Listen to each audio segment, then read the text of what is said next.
The premise of this inquiry is the allegation that Donald Trump abused his power as U.S. president for personal gain, using it to do damage to his political rival, Joe Biden.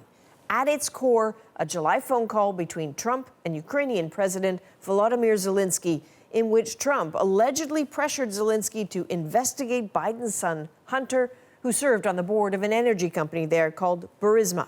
It's then alleged Trump withheld military aid to Ukraine as he waited for Zelensky to act.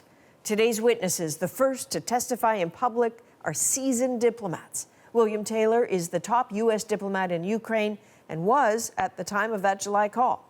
And George Kent is high up in the State Department overseeing U.S. policy on Ukraine. Tonight, we'll show you the spectacle of it all, hear how Americans outside that hearing room are reacting, and how this whole process will play out. But we begin our coverage with what the witnesses said, including about that new Trump conversation. Paul Hunter takes us through the testimony. Do you swear or affirm that the testimony you are about to give is the truth? High drama amid some of the highest stakes in U.S. politics, the Trump presidency itself. After laying out all the allegations, Democrats were succinct. If this is not impeachable conduct, what is? The key witness today, William Taylor, who recalled the moment he learned the Trump administration was holding back military aid to an ally in need. I and others sat in astonishment. The Ukrainians were fighting Russians and counted on not only the training and weapons, but also the assurance of U.S. support. And then, the moment he realized the aid could go through if Ukraine, among other things, launched investigations that could bring dirt on rival Joe Biden. Taylor heard that from Gordon Sondland, the Trump-appointed U.S. ambassador to the European Union. Ambassador Sondland said everything was dependent on such an announcement, including security assistance. Taylor had said much of that earlier in testimony behind closed doors, but today, in these public hearings, a surprise. Fresh evidence that gets to the heart of the inquiry about that infamous phone call between Trump and Ukrainian President Zelensky when Trump seemed to press for that dirt on Biden. That call was July 25th. Last Friday, a member of my staff told me of events that occurred on July 26th. Another phone call, said Taylor, the next day, overheard by one of Taylor's staff at a restaurant when Sondland picked up his cell phone and called the president. The member of my staff could hear President Trump on the phone. Trump, he said, was heard talking about the investigations. And when the call ended, said Taylor, his staff member asked Sondland what Trump thought of Ukraine. Ambassador Sondland responded that President Trump cares more about the investigations of Biden. Countered Republicans. Hearsay doesn't prove a thing. Thank you very much, everybody. As for Trump himself. Are you talking about the witch hunt? Is that what you mean? I haven't watched for 1 minute. And as for that call with Sondland, said Trump, that's the first he's heard of it. I don't recall. No, not at all. Not even a little bit. So, Paul, look, there's no doubt today's questioning was really detailed, really focused on some specific points. But there is obviously a big picture strategy at play here, right? Yeah, well, think of it this way, Adrian. He'll probably be impeached because Democrats have the votes to do that.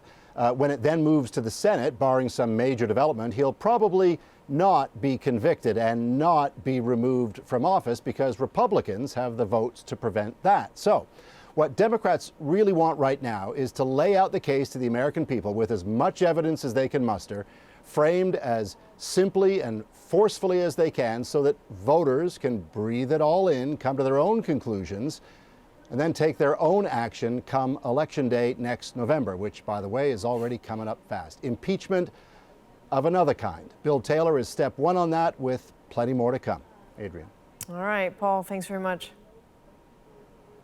The impeachment inquiry, like Trump's presidency, has divided Americans. But no matter whose side they're on, people tuned in to watch the drama as it unfolded today. Some live on TV, others in Washington in person. Susan Ormiston takes us into the spectacle. An imposing setting for the impeachment drama on Independence Avenue. pulling a crowd, hustling to get in line early. I don't know, it's going to be close. 3 hours before one word of testimony was uttered in that hearing room, people lined up here, not content to watch this all play out on television. They want to be here for a little bit of history. But most came here with strong opinions already formed. Well, it is a shakedown of another democratically elected government. Howard, why are you here lining up? Frankly, to watch the Republicans squirm. Inside the hearing room, a media scramble. Wranglers hustling dozens and dozens of cameras in and out of position. And we need these bad actors. I got you. Yeah. A gong show, according to Republicans who for weeks have hammered Democrats for holding private hearings, now turning on their key public witnesses. I'd like to congratulate you for passing the Democrat Star Chamber auditions held for the last weeks in the basement of the Capitol. This spectacle is doing great damage to our country. It's nothing more than an impeachment process in search of a crime. D.C. has been preparing for this. Off the hill, the Union Pub opened early for live broadcasts and specially themed cocktails.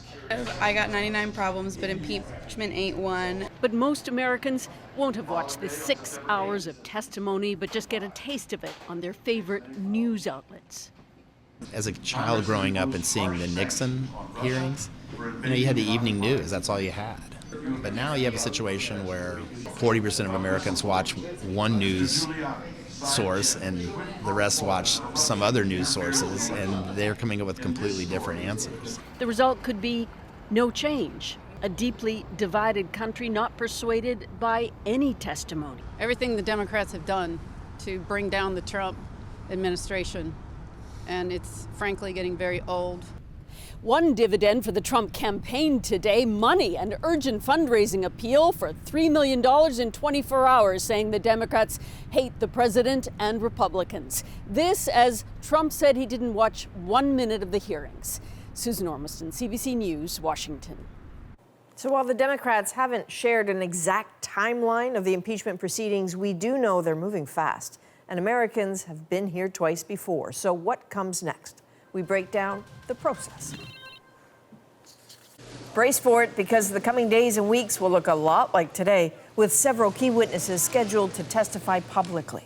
If the hearings find enough evidence of high crimes and misdemeanors, then it's up to the House of Representatives to vote for impeachment, likely before Christmas. It's the Senate that would then hold a trial. The Chief Justice of the Supreme Court oversees it. Senators are the jury. Again, it will come down to a vote. A 2/3 majority needed to convict the president and remove him from office. A much more difficult task in the Republican-controlled chamber.